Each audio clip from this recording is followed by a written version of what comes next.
नमस्कार दोस्तों, एनएस ज्योतिष में आपका फिर से स्वागत है। आज हम बात करेंगे कुंभ लग्न यानी कि एक्वेरियस एसेंडेंट का सितंबर 2023 का महीना कैसा रहेगा। आइए चलिए देखते हैं। इस भाव को लग्न भाव कहते हैं। इस भाव पे अगर 11 नंबर लिखा हुआ है तो ये कुंभ लग्न यानी कि एक्वेरियस एसेंडेंट का कुंडली है। आइए देखते हैं कौन कौन से ग्रह आपके शुरुआती तौर पर हैं। वक्री शनि आपके लग्न पे बैठे हुए हैं, चंद्रमा आपके दूसरे भाव पे बैठे हुए हैं, गुरु राहु आपके तीसरे भाव में बैठे हुए हैं, शुक्र आपके छठवें भाव पे बैठे हुए हैं, सूर्य बुध आपके सातवें भाव पे बैठे हुए हैं, मंगल आपके आठवें भाव पे बैठे हुए हैं, केतु आपके नौवें भाव पे बैठे हुए हैं। गोचर अगर हम देखें तो देखिए शुक्र का गोचर हुआ था 7 अगस्त को। 7 अगस्त को शुक्र आपके सातवें भाव से छठवें भाव में वक्री होकर के गए थे, जो कि 1 अक्टूबर तक रहेंगे। वहीं गुरु 4 सितंबर से 31 अगस्त तक आपके तीसरे भाव में ही वक्री रहने वाले हैं और सूर्य 17 सितंबर को आपके सातवें भाव से आठवें भाव में गोचर करेंगे और बुध 24 अगस्त को वक्री हुए थे आपके सातवें भाव पे, जो कि 16 सितंबर तक आपके सातवें भाव पे ही वक्री रहने वाले हैं। यहां पर कुछ आपके समझने के लिए मैंने कुछ दृष्टियों के लिए मार्किंग कर दिया है। तो शनि की दृष्टि के लिए मैंने स्टार मार्किंग किया है, गुरु की दृष्टि के लिए मैंने डॉट मार्किंग किया है और मंगल की दृष्टि के लिए मैंने हैश मार्किंग किया हुआ है। तो शनि आपके लग्न पे बैठ के 1, 2, 3 तीसरी दृष्टि डाल रहे हैं आपके तीसरे भाव पे। 4, 5, 6, 7 सातवीं दृष्टि डाल रहे हैं आपके सातवें भाव पे और 8, 9, 10 10वीं दृष्टि डाल रहे हैं आपके 10वें भाव पे। और गुरु आपके तीसरे भाव में बैठ के 1, 2, 3, 4, 5 पांचवी दृष्टि डाल रहे हैं आपके सातवें भाव पे। 6, 7 सातवीं दृष्टि डाल रहे हैं आपके 9वें भाव पे और 8, 9 9वीं दृष्टि डाल रहे हैं आपके 11वें भाव पे। वहीं मंगल 1, 2, 3, 4 चौथी दृष्टि डाल रहे हैं आपके 11वें भाव पे। 5, 6, 7 सातवीं दृष्टि डाल रहे हैं आपके दूसरे भाव पे और 8वीं दृष्टि डाल रहे हैं आपके तीसरे भाव पे। यहाँ ऊपर जो नंबर्स लिखे हुए हैं ये चंद्रमा के गोचर का नंबर है, किस किस दिन चंद्रमा किस किस स्थान पर रहेंगे। तो जैसे 27, 28 को चंद्रमा आपके लग्न पे रहने वाले हैं, 1, 2 और 29, 30 को आपके दूसरे भाव में हैं, 3, 4, 5 को आपके तीसरे भाव पे हैं। तो आपके समझने के लिए यहाँ पे चंद्रमा का नंबर लिखा हुआ है। देखिए कुंभ लग्न वालों के लग्न पर शनि विराजमान है और ये 7.5 के दूसरे चरण में है। और दृष्टि की अगर देखें तो देखिए सूर्य की दृष्टि 16 सितंबर तक आपके लग्न पर पड़ रही है और बुध की दृष्टि पूरे महीना आपके लग्न पर पड़ने वाली है। और शनि यहां अपने ही राशि में बैठ करके देखिए यहाँ पे पंच महापुरुष योग का भी निर्माण कर रहे हैं। देखिए लग्न पे आपके शनि विराजमान है तो आपके दिमाग को तो दौड़ाएंगे।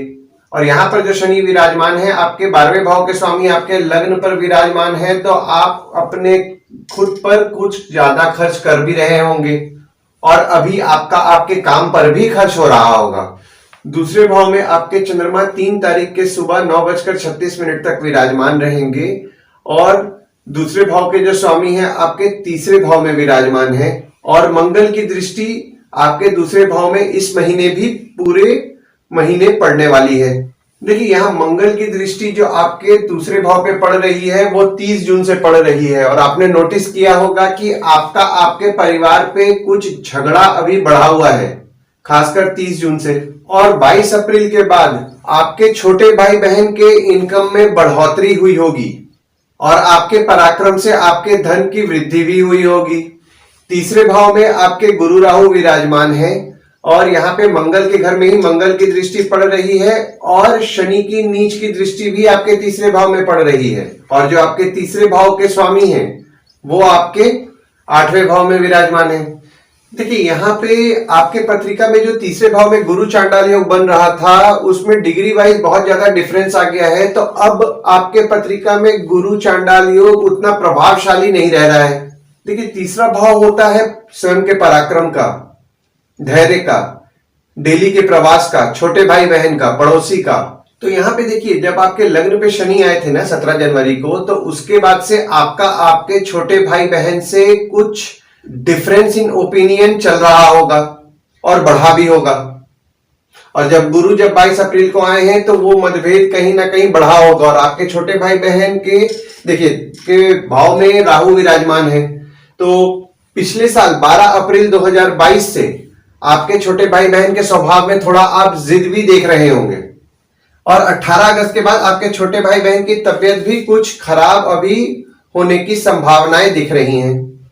चौथे भाव में आपके कोई ग्रह नहीं है, ना ही किसी ग्रह की दृष्टि पड़ रही है, पर चौथे भाव के जो स्वामी हैं वो आपके छठवें भाव में विराजमान है। चौथा भाव जो होता है वो होता है सुख का, होता है माता का, होता है घर का, होता है वाहन का, होता है। देखिए यहाँ पे 7 अगस्त के बाद आपके जो नानी परिवार है उनके साथ आपका रिलेशन अच्छा हुआ होगा और अच्छा चल भी रहा होगा, और आपको अच्छे सुख की प्राप्ति भी हो रही होगी अपने मामा मौसी से। अभी आपको आपके शत्रु से भी आपको अच्छा सुख मिल रहा होगा, पर आपको आपकी माता के स्वास्थ्य का विशेष तौर पर ध्यान देना है। थोड़ा माता की तबीयत खराब रह सकती है। हो सकता है आपको थोड़ा बहुत एसिडिटी की अभी परेशानियां भी बढ़ रही हों। 5वें भाव में आपके कोई ग्रह नहीं है और ना ही किसी ग्रह की दृष्टि पड़ रही है, पर 5वें भाव के स्वामी जो है आपके 7वें भाव में विराजमान है।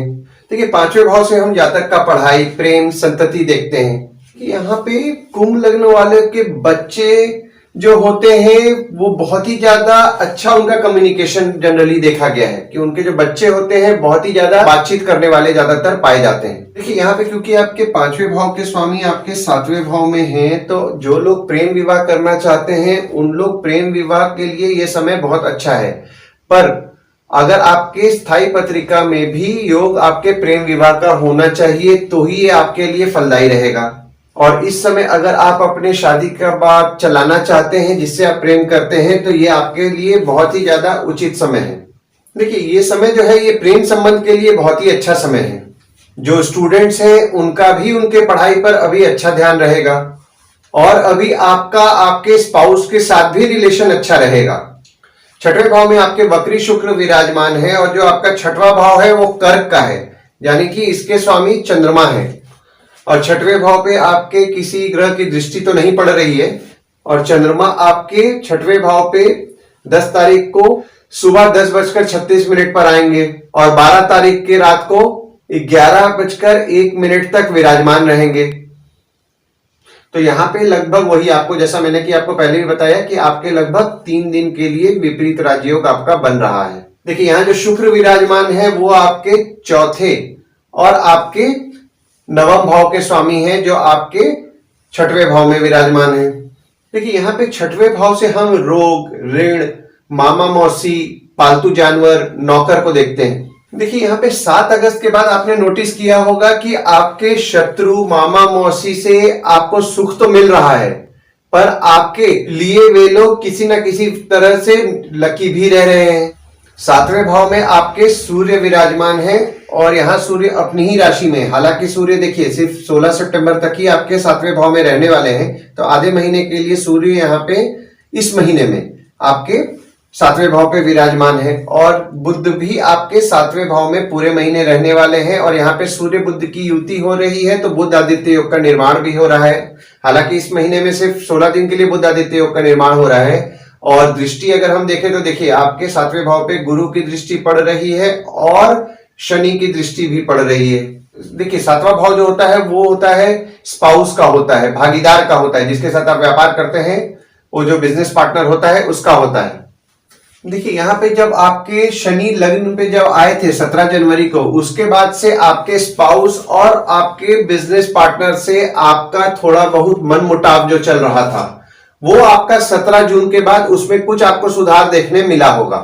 क्योंकि देखिए यहाँ पे जो सूर्य है अपनी ही राशि में बैठे हुए हैं और बुध भी आपके आए हुए हैं। पर यहाँ पे देखिए जब सूर्य जब आपके 17 अगस्त को आपके 7वें भाव में गोचर किए, उसके बाद से आपके जो स्पाउस हुए या भागीदार हुए उसके साथ आपके रिलेशंस में कुछ आपको अच्छा खासा सुधार देखने मिला होगा, और आपको आपके स्पाउस का सुख भी आपको अच्छा मिला होगा। और 17 सितंबर के बाद आपको आपके स्पाउस से अचानक धन लाभ होगा, पर आपके स्पाउस की तबीयत 17 सितंबर के बाद थोड़ी बहुत खराब हो सकती है। अष्टम भाव में आपके सूर्य 17 सितंबर को गोचर करेंगे और मंगल आपके अष्टम भाव में पूरे महीने विराजमान रहेंगे, और जो आपके अष्टम भाव के स्वामी हैं यहाँ पे देखिए आपके सप्तम भाव में विराजमान है। देखिए यहाँ पर जो मंगल है वो आपके तीसरे और आपके 10वें भाव के स्वामी हैं जो आपके 8वें भाव में विराजमान है। और यहाँ पे आपका देखिए 5वें भाव के स्वामी आपके 6वें भाव पे आ रहे हैं, तो थोड़ा बहुत आपके स्पाउस की तबीयत, जैसा कि मैंने आपको पहले भी बताया कि 17 सितंबर के बाद खराब करने की संभावनाएं रहेंगी और आपको 17 सितंबर के बाद अचानक धन लाभ भी होगा। देखिए 18 अगस्त के बाद ना आपके छोटे भाई बहन और पिता की तबीयत थोड़ी बहुत खराब होने की संभावनाएं दिख रही है। खासकर पिता की तबीयत का तो आप विशेष तौर पर ध्यान दें। पिता की तबीयत खराब अभी 18 अगस्त के बाद होने की बहुत ज्यादा संभावनाएं दिख रही हैं। और अभी आपके काम में भी कुछ अड़चने आई होंगी और काम आपका अधूरा रह जा रहा होगा और यहाँ पर आपके काम में कोई ना कोई समस्याएं भी बढ़ रही होंगी। देखिए यहाँ पे जो लोग जमीन से नीचे के संबंधित काम कर रहे हैं उनको अच्छा लाभ होगा। नवम भाव में आपके केतु विराजमान है और गुरु की दृष्टि आपकी पड़ रही है नवम भाव में, और आपके नवम भाव के जो स्वामी है आपके 6वें भाव में विराजमान है। देखिए हम लोग थोड़ा पीछे जाते हैं। 12 अप्रैल 2022 को जब केतु आपके नवम भाव में आए थे, उसके बाद से आपका मंदिर जाने में कुछ इंटरेस्ट कम हुआ होगा और आपका पूजा पाठ से भी मन हटा होगा। लेकिन जब 22 अप्रैल 2023 को गुरु की दृष्टि जब आपके नवम भाव पे पड़ने लगी, तब से आपका नसीब आपका कुछ अच्छा साथ दे रहा होगा। और 22 अप्रैल के बाद हो सकता है आपका ट्रैवलिंग कोई मंदिर जाने में हुआ हो और ये ट्रैवलिंग आपका आगे भी हो। दशम भाव में आपके कोई ग्रह नहीं है, पर यहाँ पे देखिए वक्री शनि की दृष्टि आपके दशम भाव में पड़ रही है और जो आपके दशम भाव के स्वामी है वो आपके अष्टम भाव में विराजमान है। देखिए दशम भाव से हम आपके पिता को देखते हैं, बॉस को देखते हैं, आपके काम को देखते हैं, आपके ऑफिस को देखते हैं। देखिए यहाँ पे आपके जनवरी के बाद आपके काम में कोई ना कोई परेशानियां तो चल रही थी, जो कि 17 जून के बाद कुछ परेशानियां कम हुई थी। लेकिन जब यहाँ पे मंगल जब आपके 18 अगस्त को जब आपके जो आपके दशम भाव के स्वामी हैं आपके अष्टम भाव में आए, उसके बाद से आपकी परेशानियां काम को लेकर के कुछ ज्यादा ही बढ़ गई हैं और आपके काम में समस्याएं भी बढ़ गई हैं और आप अपने पिता के स्वास्थ्य को लेकर के थोड़े चिंतित भी रह रहे होंगे। और यहाँ पे देखिए आपके पिता के साथ भी कुछ आपका डिफरेंस इन ओपिनियन बीच बीच में हो जा रहा है, जिसको कि हम लोग मनमुटाव भी बोल सकते हैं। 11वें भाव में आपके कोई ग्रह नहीं है, पर यहाँ पे देखिए गुरु के घर में गुरु की दृष्टि पड़ रही है और मंगल की दृष्टि भी आपके 11वें भाव में पड़ रही है और जो आपके 11वें भाव के स्वामी हैं आपके तीसरे भाव में बैठे हुए हैं। देखिए यहाँ पे 22 अप्रैल के बाद से आपको आपके मतलब काम और इनकम के लिए आपका भागदौड़ बढ़ा होगा। देखिए पर यहाँ पे आपके छोटे भाई बहन अगर कमाते हैं तो उनसे आपको लाभ दिखता है। 12वें भाव में आपके कोई ग्रह नहीं है, पर यहाँ पे दृष्टि देखिए वक्री शुक्र की दृष्टि आपके 12वें भाव में पड़ रही है और आपके 12वें भाव के जो स्वामी हैं आपके लग्न पे बैठे हुए हैं। 12वां भाव खर्च, विदेश और अस्पताल का होता है। देखिए यहाँ पे जब शनि आपके लग्न पे 17 जनवरी को आए, उसके बाद से आप थोड़े खर्चीले हो गए होंगे। जनवरी से आपका आपके हॉस्पिटल्स और दवाइयों पे भी आपका खर्च बढ़ा हुआ होगा। यहाँ पे देखिए दो लोग विदेश संबंधित काम करते हैं, जैसे कि इंपोर्ट एक्सपोर्ट या फिर फॉरेन का प्रोजेक्ट्स उठाते हैं, उनको भी अपने काम पर खर्च बढ़ा होगा। आइए गुड डेट्स और बैड डेट्स के बारे में देख लेते हैं। तो गुड डेट्स वो डेट्स हैं जिस दिन अगर आप कोई नया काम शुरू करना चाहते हैं तो आप कर सकते हैं। कहीं बाहर जाने का अगर आप प्लान कर रहे हैं तो आप कर सकते हैं। अगर कोई कंपनी में आपका ज्वाइनिंग है तो इस डेट को कंसीडर कीजिए, आपके लिए अच्छा है। अगर आपका कोई कंपनी के साथ एग्रीमेंट कर रहे हैं, अगर आप बिजनेस कर रहे हैं तो एग्रीमेंट तो करते ही होंगे, तो आप इस डेट को करिएगा तो आपके लिए अच्छा रहेगा। तो डेट हो जाते हैं 3 से 7 तारीख, 10 से 14 तारीख, 18 से 22 तारीख, 27 तारीख और 28 तारीख। वहीं बैड डेट्स को अगर आप कहीं बाहर जाने का प्लान कर रहे हैं तो आप अवॉइड कीजिए। अगर कोई कंपनी के साथ आपका नया एग्रीमेंट हो रहा है तो आप अवॉइड कीजिए। कहीं अगर आपका कोई कंपनी का अगर ज्वाइनिंग है तो इस डेट को अवॉइड कीजिए, आपके लिए अच्छा नहीं है। कोई नया चीज अगर खरीदना चाह रहे हैं तो भी इस डेट को अवॉइड कीजिए, ये डेट आपके लिए अच्छे नहीं रहेंगे। तो हो जाते हैं 1 और 2 तारीख, 15 से 17 तारीख, 29 और 30 तारीख।